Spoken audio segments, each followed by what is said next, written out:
here we go again after work, and I thought I tend to do a bit of muttering while I'm driving.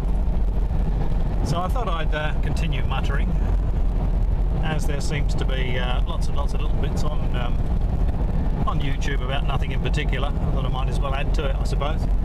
As you can see, well, we're in Western Australia again today, and I'm just driving into work. It's 9:35 in the morning on Monday the 15th of October 2012. As you can see, it's a little bit cloudy today. It's not the typical Western Australian weather. It's usually, you know, blue sky for as far as the eye can see for weeks and weeks on end, but it's clouded over this weekend. Would have been an ideal weekend for gardening. It's a shame really that I have a complete lack of self-discipline. Okay, well, I'm just going to put the camera on the dashboard. Okay, I think this should be okay. Maybe a little bit further over. There we go. I put a couple of clips on here, as you've probably seen, me muttering about aliens and UFOs and things, part 1 and part 2. And I put them on there, and literally I just bought this camera a week ago, and I did a little bit to the camera and I stuck it on YouTube. And of course it took ages to load because it's high definition, and it's got the display all over, the information all over it. So because the stuff I got with the camera was on a disc and it wasn't a manual for me to read, I discarded the instructions.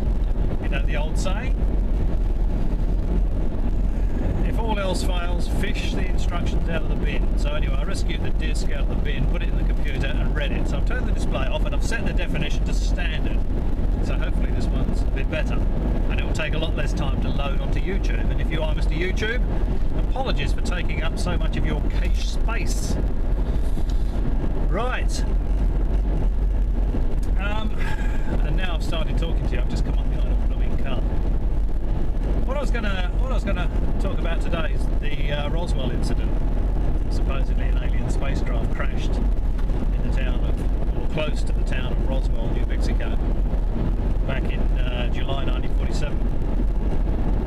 And it spawned a myth and quite a few books about it and all this sort of stuff. And I find all this sort of thing quite interesting, so I had a bit of a look at it. And how fast are we going? Nowhere near fast enough. Hang on, I'm just going to see if I can get past this guy.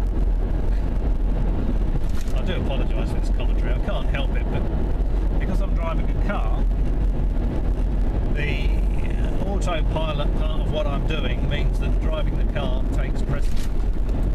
Probably a good thing, really. You know, with regards to self-preservation, that sort of thing. Okay, here we go, just whisking past this guy. Like a rocket on rails. It's not bad really for a 2.5 ton metal box with a little tiny motor in it.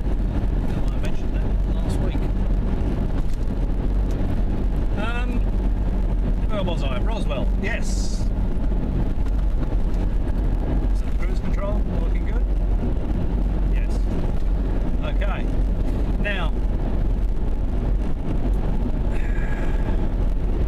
when I first started reading about this, I thought, well, it's really quite intriguing. You know, is there anything to it?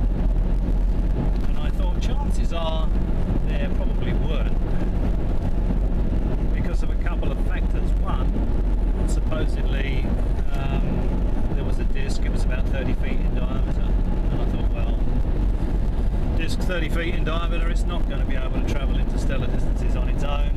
Of course, this is just my humble opinion.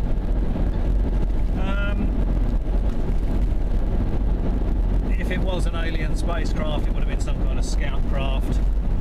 If it had crashed, then the mothership, for want of a better expression, would have sent a team to collect it, sweep it all up, sweep up all the bits, and it wouldn't.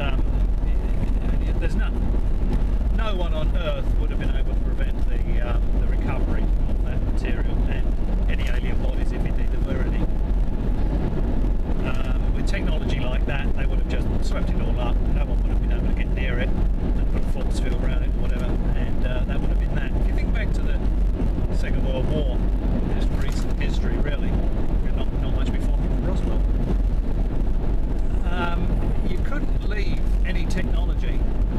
destroyed enemy lines. You know, if a plane crashed with a secret device on it, weapon system, vehicle, it may, and it would have to be destroyed or recovered. You wouldn't leave it there for the enemy to have a look at, examine, and possibly back engineer. We hear a lot of stories about all this, you know, back engineering of alien spacecraft in Area 51. I really don't believe it. I'd like to, but the more I read about it, the less convinced I become that, you know, there's anything extraterrestrial to the Roswell story at all. If you read what Mac Brazil said about it, he was the guy that this guy's got a quite an appropriate registration. We got rego plates here in Australia. Registration plate, truck, die. Didn't tap his brakes there. Thank you, mate. But because this car is such a lumbering leviathan, it's got no poke in it whatsoever. My own personal vehicle, I've got a 6-litre V8 SS vehicle, and I get used to driving that, and I put the boot into that, and boom, it's gone. With me inside it, of course. But this thing, if I want to overtake something, I've got to book it up months in advance. Where was I? Oh yeah. Let's resume the cruise. Pretty good. Where was I? Roswell, New Mexico. Yeah, okay. So,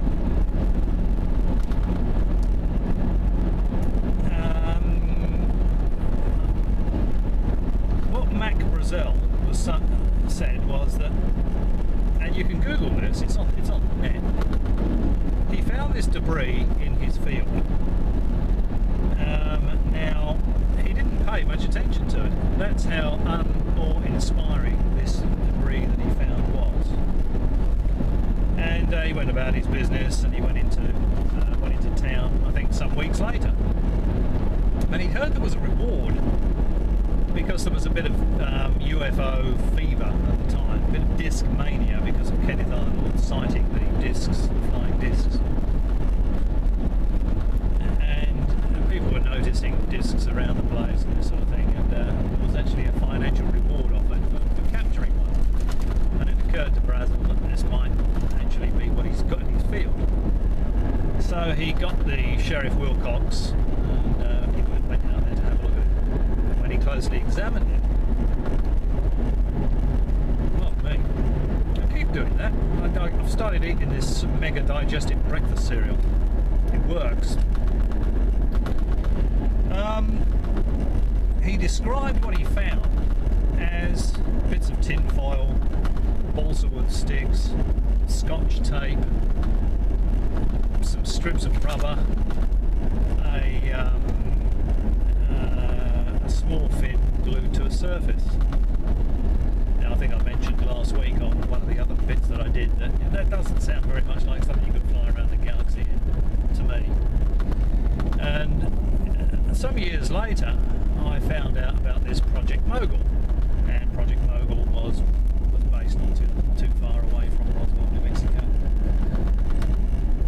And they had this balloon string, which was something like, I'm stuck behind a huge road train again now. The joys of driving, even in remote parts of Australia, well, you got some fairly decent roads. This isn't a dirt road, but you know, you get these. I'll just show you my view. There you go. That's my view at the moment. And you can see there's double white lines. There's a bit of a convoy of these things. They can't get past at the moment.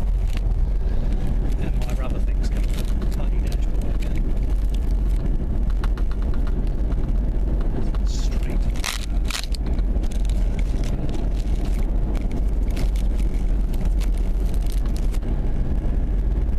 And these balloon strings are about 600 feet long, so there's lots and lots of balloons, if you can imagine this, because at the time they were saying, the people that found that they'd never seen weather balloons like this, and they hadn't, because this was a string of balloons and it was carrying instrumentation packages. There was a lot of electronics.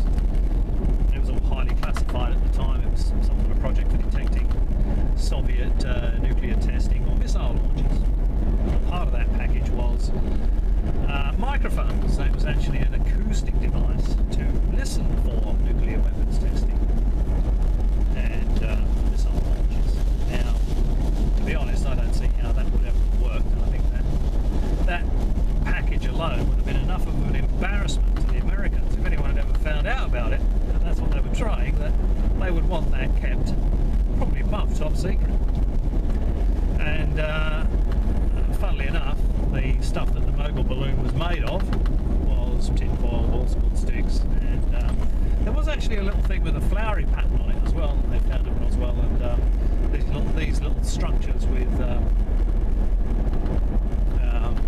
these flowery patterns were also part of the Mogul project, apparently. So, personally, having read about it, I would put a line through Roswell. I don't think there's anything extraterrestrial to it at all. It's a shame, but that's what I think.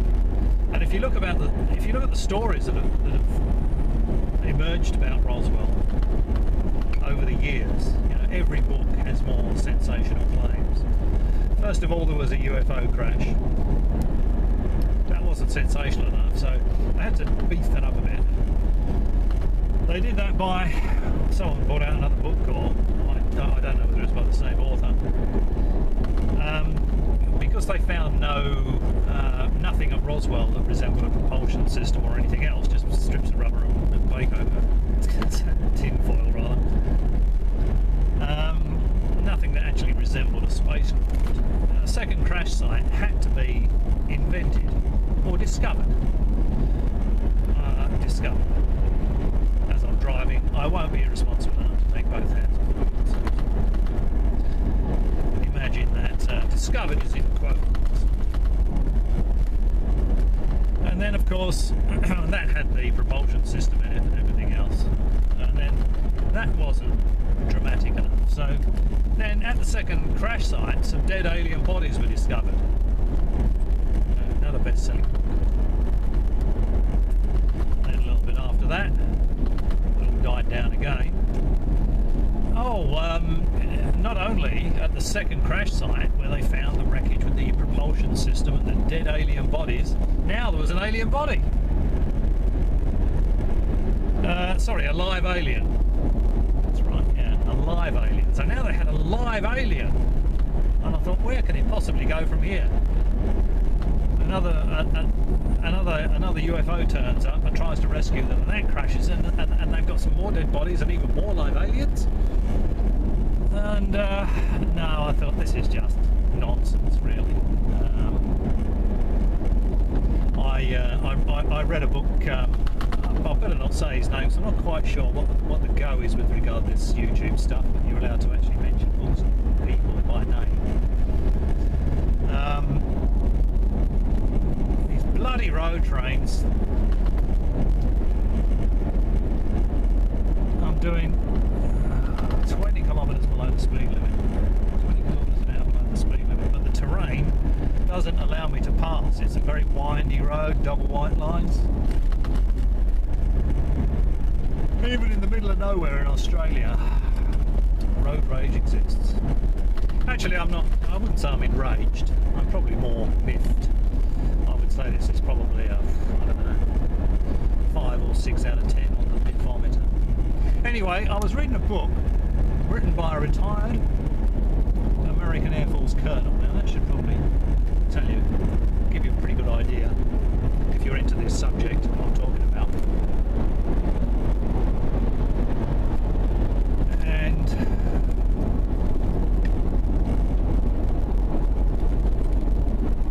the more of this book that I read, the less convinced I became that there was anything to it.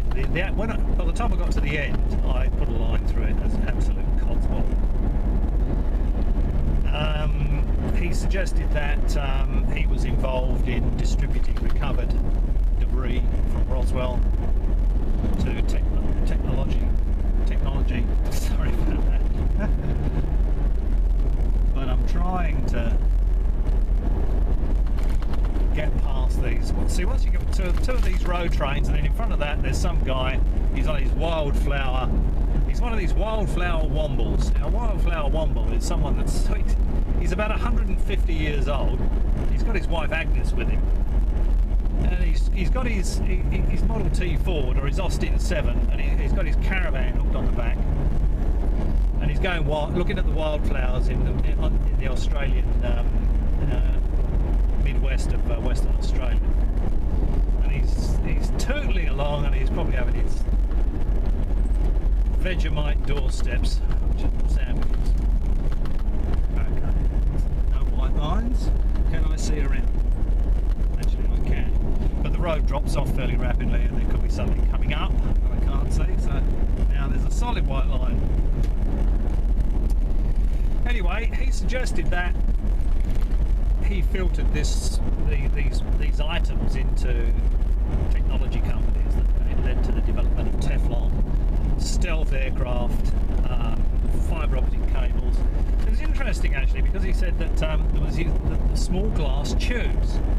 Now anyone out there that knows anything about fibre optic cables knows that the fibre optic conductors are not tubular. They're actually little solid rods. They're like little glass hairs. For crying out loud. They're like little glass hairs. So he knew absolutely nothing about fibre optics. Teflon I don't know about, but when it comes to stealth aircraft, if stealth aircraft didn't burn paraffin to push them through the air, I think that, alright, maybe there may have been something to it. But to say that stealth aircraft were developed from the Roswell debris, I think is nonsensical. If you look at the F-117, you're going to hear 117 Fs from me in a minute if I don't. No, I'm just kidding. Gee whiz, this is just a. Okay, here we go.